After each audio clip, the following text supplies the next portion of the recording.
Star ಈ ಸಿನಿಮಾಕ್ಕೆ ಬಂದು ನಮ್ಮ ಸುನಿಯವರು ಒಂದು ಎಕ್ಸಿಲೆಂಟ್ ರೈಟಿಂಗ್ ಆಮೇಲೆ ಎಕ್ಸಿಲೆಂಟ್ ಡೈರೆಕ್ಷನ್ನು ತುಂಬ ಖುಷಿ. ನಾನು ಫಸ್ಟು ಥ್ಯಾಂಕ್ಸ್ ಹೇಳಬೇಕಾಗಿರೋದು ಸುನಿ ಅವ್ರಿಗೆ.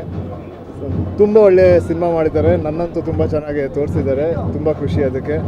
ಆಮೇಲೆ ಪ್ರೀತಿ, ಇದರಲ್ಲಿ ಒಂದು ಸರಳ ಪ್ರೇಮ ಕಥೆ. ಪ್ರೀತಿನ ಬರೀ ಒಂದು ಹುಡುಗ ಹುಡುಗಿ ಮಧ್ಯ ಇರೋ ಪ್ರೀತಿ ಅಲ್ಲ, ಎಲ್ಲರ ನಡುವೆ ಇರೋ ಪ್ರೀತಿ ಬಗ್ಗೆ ತುಂಬ ತೋರಿಸಿದ್ದಾರೆ. ಒಂದು ಫ್ಯಾಮಿಲಿಯಲ್ಲಿ ಅಪ್ಪನ ಜೊತೆ ಪ್ರೀತಿ ಒಂಥರ ಇರುತ್ತೆ, ಅಮ್ಮನ ಜೊತೆ ಪ್ರೀತಿ ಒಂಥರ ಇದೆ, ಅಜ್ಜಿ ಜೊತೆ ಪ್ರೀತಿ ಒಂಥರ ಇರುತ್ತೆ, ಫ್ರೆಂಡ್ಸ್ ಜೊತೆ ಪ್ರೀತಿ ಒಂಥರ ಇದೆ, ಆಮೇಲೆ ಅವ್ರ ಪಾರ್ಟ್ನರ್ ಜೊತೆ ಪ್ರೀತಿ ಒಂಥರ ಇದೆ.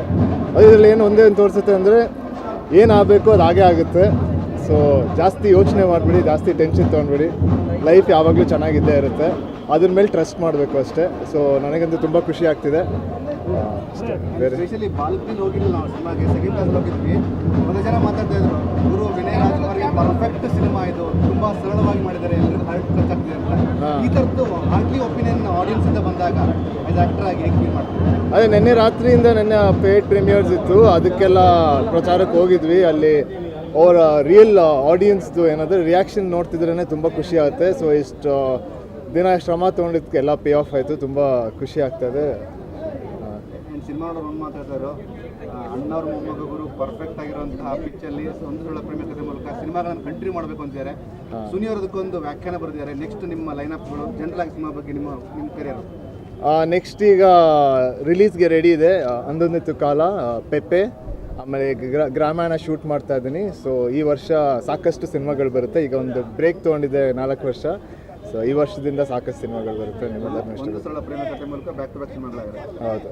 ಹಾಂ, ಬೇರೆ ಅಷ್ಟೇ. ಅದೇ ಈಗ ನೆಕ್ಸ್ಟು ನಿಮ್ಮ ಕೈಯಲ್ಲೇ ಇರೋದು, ನೀವು ಇದನ್ನ ಎಲ್ಲ ಆಡಿಯನ್ಸ್ಗೆ ತಲುಪಿಸಿ, ಎಲ್ಲ ಫ್ಯಾನ್ಸ್ಗೆ ತಲುಪಿಸಿ, ಎಲ್ಲರಿಗೂ ಸಿನಿಮಾ ಇಷ್ಟ ಆಗುತ್ತೆ. ಆಮೇಲೆ ಏನಂತಾರೆ, ಇದು ರಾಮ್ ಕಾಮ್ ಸಿನಿಮಾ ಅಲ್ಲ, ಒಂದು ಲವ್ ಸ್ಟೋರಿ. ಅಂದರೆ ಸಾಕಷ್ಟು ಸಮಾಧಾನ ಕೊಡುತ್ತೆ ಮನಸ್ಸಿಗೆ, ಆಮೇಲೆ ಸಾಕಷ್ಟು ಖುಷಿ ಕೊಡುತ್ತೆ. ಸೊ ಚಿತ್ರಮಂದಿರದಿಂದ ಆಚೆ ಬಂದಾಗ ಒಂದು ಪ್ಲೆಸೆಂಟ್ ಫೀಲಲ್ಲಿ ಹೋಗಬೇಕು.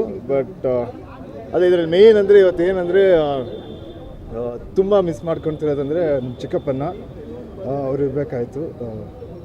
So thank you. ಮೊನ್ನೆ ಇವೆಂಟಲ್ಲಿ ಯುವರು ಮಾತಾಡ್ತಾರೆ, ಒಂದು ಸರಳ ಪ್ರೇಮ ಕಥೆ ಯಾಕೆ ಗೆಲ್ಲಬೇಕು ಅಂತಂದರೆ ನನ್ನ ಬದುಕಿನ ಸಿನಿ ಜನರಿಗೆ ನನ್ನ ಅಣ್ಣ ದೊಡ್ಡ ಸ್ಟ್ರೆಂತು ಅಂದರು. ಆ ಸ್ಟ್ರೆಂತ್ ಅನ್ನೋಂಥ ಫೀಲಿಂಗಲ್ಲಿ ಪ್ರತಿಯೊಬ್ಬರು ಬಂದವರು, ಅಣ್ಣವರು ಬಂದವರು, ನಿಮ್ಮ ಚಿಕ್ಕಪ್ಪರು ಬಂದವರು, ಈ ಥರದ ಒಂದು ಬಾಂಡಿಂಗ್ ಫ್ಯಾಮಿಲಿಯವ್ರಂಗೆ ಅಂತಲ್ಲ ಜನರೇ ಮಾತಾಡ್ತಾ ಹೋಗ್ತಾರೆ ಇದ್ರ ಬಗ್ಗೆ. ಅದೇ ಅಣ್ಣ ತಮ್ಮದಿದ್ರು ಅಂದರೆ ಇದೇ ಥರ ಇರಬೇಕಲ್ಲ. ಸೊ ನಾನು ಯಾವಾಗಲೂ ಅವನ ಜೊತೆ ಇರ್ತೀನಿ, ಅವನು ಯಾವಾಗಲೂ ನನ್ನ ಜೊತೆ ಇರ್ತಾನೆ. ಸೊ ಎಲ್ಲರೂ ಹಂಗೆ ಇರಬೇಕು, ಅದೇ ಥರ ಎಕ್ಸಾಂಪಲ್ ಥರ.